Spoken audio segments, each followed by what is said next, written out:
तो hello student, चलते हैं हम लोग क्लास 11th के मैथ चैप्टर नंबर 5 पर। ठीक है, सम्मिश्र संख्या एवं द्विघात समीकरण पर। ठीक है, हमने 5.1 का सभी क्वेश्चन कंप्लीट कर लिया था। आज हम लोग पढ़ेंगे 5.2 का पहला क्वेश्चन और दूसरा क्वेश्चन। ठीक है, इन दोनों क्वेश्चन में आपको क्या करना है, देखिए ऊपर लिखा गया है सम्मिश्र संख्याओं में प्रत्येक का मापांक और कोणांक ज्ञात कीजिए। क्या करना है आपको? मापांक और कोणांक ज्ञात करना है। ठीक है, तो चलिए स्टूडेंट पहला क्वेश्चन सॉल्व करते हैं। देखिए आप इसका मापांक निकालेंगे। ठीक है, तो ये हो गया मापांक। ठीक है, मापांक निकालने के लिए बस आपको मॉड लगा देना। ठीक है, एक किसका सिंबल है? मापांक निकालने का। ठीक है, तो जेड का मापांक देखिए कैसे निकलेगा। जेड का मापांक मतलब इसका मापांक निकालना है। ठीक है, तो मैं दोनों साइड क्या किया हूं? मॉड लगा दिया हूं। तो मापांक क्या होता है? रूट में रियल पार्ट का स्क्वायर प्लस इमेजिनरी पार्ट का स्क्वायर। ठीक है, तो रियल पार्ट का स्क्वायर करड़ी में रियल पार्ट का स्क्वायर, तो रियल पार्ट कौन है? जिसमें आई नहीं है, -1। ठीक है, इसका स्क्वायर प्लस इमेजिनरी पार्ट का स्क्वायर। इमेजिनरी पार्ट कौन होता है? जो आई का गुणांक होता है। तो आई गुणांक क्या है? देखिए माइनस को भी लेंगे, माइनस करड़ी में 3 क्या है? आई का गुणांक। तो माइनस करड़ी में 3 का स्क्वायर कर देंगे। ठीक है, तो रियल पार्ट का स्क्वायर प्लस इमेजिनरी पार्ट का स्क्वायर करड़ी में। ठीक है, यही आपका मापांक हो जाएगा। तो रूट में -1 का स्क्वायर प्लस 1 और माइनस का स्क्वायर प्लस हो जाएगा, करड़ी में 3 का स्क्वायर हो जाएगा आपका 3। ठीक है, तो इन दोनों को जोड़ेंगे तो 3 1 क्या हो जाएगा? 4। 4 का मान कितना आएगा? करड़ी में 4 का मान क्या होगा? 2। तो ये हो गया आपका मापांक। तो एक आंसर तो आपका मिल गया। ठीक है, और क्या चाहिए आपको? इसका कोणांक चाहिए। देखिए कोणांक निकालने के लिए सबसे पहले पता करेंगे इस सम्मिश्र संख्या को यदि हम लोग क्या बोलते हैं एक्स वाई तल में प्रदर्शित करेंगे तो यह सम्मिश्र संख्या कौन से चतुर्थांश में जाएगी। तो ध्यान दीजिए रियल पार्ट भी निगेटिव और इमेजिनरी पार्ट भी क्या है? निगेटिव है। तो दोनों माइनस है, तो माइनस कॉमन माइनस कौन से चतुर्थांश में होता है? तो आप कहेंगे तीसरे में होता है। किस में होता है? तीसरे में। आप समझिए, देखिए तीसरे चतुर्थांश में जाएगा। यहाँ एक्स एक्स डैश है और यहाँ वाई वाई डैश है, तो ये दोनों माइनस में है। देखिए रियल पार्ट भी निगेटिव, इमेजिनरी पार्ट भी क्या है? निगेटिव है। तो माइनस माइनस वाला किस में जाता है? तीसरे वाले में जाता है। तो हम बता दें यदि सम्मिश्र संख्या तीसरे में है तो इसका मुख्य कोणांक क्या होगा? तो आप इसको इधर से निकाल लेते हैं। तो ये मान लीजिए अल्फा था। ठीक है, मैं बताया था पिछले वीडियो में, आप जाके देख सकते हैं। तो यदि ये अल्फा है तो इसका मान कितना आएगा? पाई माइनस अल्फा आएगा, लेकिन निगेटिव। अगर तीसरे चतुर्थांश में जा रहा है तो कोणांक आपका क्या आएगा? मुख्य कोणांक आपका क्या आएगा? माइनस ब्रैकेट में पाई माइनस अल्फा।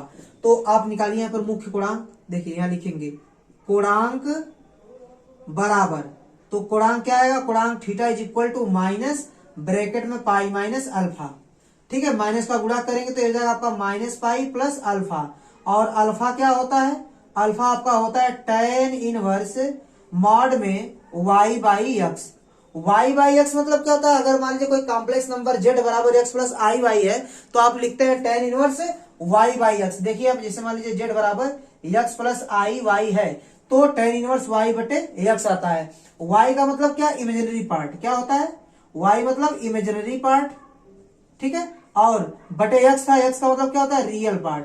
तो रियल पार्ट ऑफ z। ठीक है, आप ऐसे भी लिख सकते हैं। ये हो जाएगा आपका माइनस और ये हो गया प्लस। देखिए minus pi plus tan inverse mod में इमेजिनरी पार्ट कौन है? काल्पनिक भाग कौन है? माइनस करड़ी 3 और वास्तविक भाग क्या है? -1। देखिए माइनस से माइनस कैंसिल हो जाएगा। ये आपका आएगा करड़ी में 3 बटे 1 यानी करड़ी में 3। तो देखिए माइनस पाई प्लस करड़ी में 3, सॉरी देखिए इक्वल टू लिखेंगे minus pi plus tan inverse root में क्या आ गया? 3। ठीक है, तो ये हो गया माइनस पाई प्लस tan कितने अंश का मान करड़ी में 3 होता है? तो आप बोलेंगे tan 60 अंश का मान। ठीक है, तो tan इनवर्स करड़ी में 3 का मान कितना होगा? 60 अंश। 60 अंश को रेडियन में क्या लिखेंगे? Pi by 3। क्या लिखेंगे इसको? Pi by 3। ये हो गया पाई बाई 3। ठीक है, तो आप ध्यान दीजिएगा इस 3 का गुणा माइनस पाई में होगा तो आपको मिलेगा -3 पाई और प्लस पाई बटे कितना हो जाएगा? 3। ठीक है, इसको और आगे सॉल्व कीजिए तो -3 पाई प्लस 1 पाई तो आएगा आपका -2 पाई बाई 3। ये हो गया आपका कोणांक। ठीक है, मुख्य कोणांक भी मिल गया और मापांक भी मिल गया। तो आइए स्टूडेंट इसी प्रकार क्वेश्चन नंबर 2 को सॉल्व करते हैं। देखिए इसका मापांक निकालना होगा तो देखिए मॉड में जेड कर दीजिए और यहाँ जाएगा मॉड में करड़ी में 3 प्लस आई का गुणांक कुछ नहीं दिख रहा तो 1 तो होगा। ठीक है, ऐसे लिख सकते हैं आप। तो इसका आंसर क्या आएगा? रूट में रियल पार्ट का स्क्वायर, रियल पार्ट क्या है माइनस करड़ी में 3, और प्लस इमेजिनरी पार्ट का स्क्वायर, इमेजिनरी पार्ट कौन है आई का गुणांक मतलब +1, तो 1 का स्क्वायर। ठीक है, तो कितना आने वाला देखिए रूट में माइनस का स्क्वायर प्लस करड़ी में 3 का स्क्वायर हो जाएगा 3 प्लस 1 का स्क्वायर 1, तो ये हो गया क्या 3 1 4, करड़ी में 4, 4 का मान क्या आएगा 2, तो इसका मापांक आपको मिल गया। ठीक है, अब कोणांक निकालिए, वही मुख्य कोणांक। ध्यान दीजिएगा आपका रियल पार्ट क्या है माइनस और इमेजिनरी पार्ट क्या है प्लस है, तो माइनस कॉमा प्लस। ठीक है, देखिए किस चतुर्थांश में आता है ये वाला। ठीक है, आपको पता होगा ये है x x डैश और ये हो गया आपका y y डैश, ये हो गया मूल बिंदु। तो दूसरे चतुर्थांश में क्या होता है माइनस कॉमा प्लस टाइप का होता है। ठीक है, जो बिंदु माइनस कॉमा प्लस टाइप का होता है वो दूसरे चतुर्थांश में होता है। ठीक है, तो दूसरे चतुर्थांश में जब आप मुख्य कोणांक निकालेंगे तो मुख्य कोणांक कितना आता है आपका पाई माइनस अल्फा। ठीक है, ये कोण मैंने अल्फा बताया था। ठीक है, आप पिछली वीडियो देखिएगा जिसमें मुख्य कोणांक बताया गया था तो आपको समझ में आ जाएगा। तो अगर दूसरे चतुर्थांश में तो मुख्य कोणांक आपका क्या होगा पाई माइनस अल्फा। ठीक है, तो ये हो गया आपका पाई और माइनस अल्फा मतलब क्या tan इनवर्स मॉड में इमेजिनरी पार्ट। ठीक है, जेड का इमेजिनरी पार्ट बटे जेड का रियल पार्ट। ठीक है, ये हो गया पाई माइनस tan इनवर्स।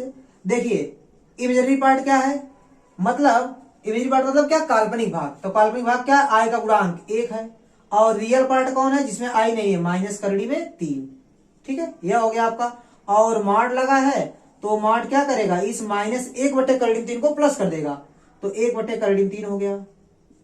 ठीक है, ये हो गया आपका 1 बटे करड़ी में 3, ये हो गया आपका पाई माइनस 1 बटे करड़ी में 3। आप पता कीजिए कि tan कितने अंश का मान 1 बटे करड़ी में 3 होता है, तो आपको जवाब मिलेगा कि tan 30 अंश का मान 1 बटे करड़ी में 3 होता है। तो आप यहाँ 30 अंश लिखिए, 30 अंश को लिखेंगे किसमें पाई के रूप में, तो पाई बाई 6 लिखेंगे। ठीक है, ये हो गया आपका 30 अंश। अब इसको सॉल्व कीजिए, 6 का गुणा पाई में होगा तो आएगा आपका 6 पाई माइनस 1 पाई बटे 6। तो आप ध्यान दीजिएगा 6 पाई में से 1 पाई जाएगा तो कितना आएगा 5 पाई, और बटे में क्या मिलेगा आपको 6। ठीक है, ये आपका आंसर हो जाएगा। ठीक है, ये हो गया आपका मुख्य कोणांक। ठीक है, तो इसका भी मापांक कोणांक ज्ञात हो गया। ठीक है, तो फर्स्ट और सेकंड क्वेश्चन क्या हो गए कंप्लीट हो गए। तो उम्मीद करता हूं आपको ये दोनों क्वेश्चन समझ में आए होंगे। ठीक है, बाकी के क्वेश्चन आपको नेक्स्ट वीडियो में मिल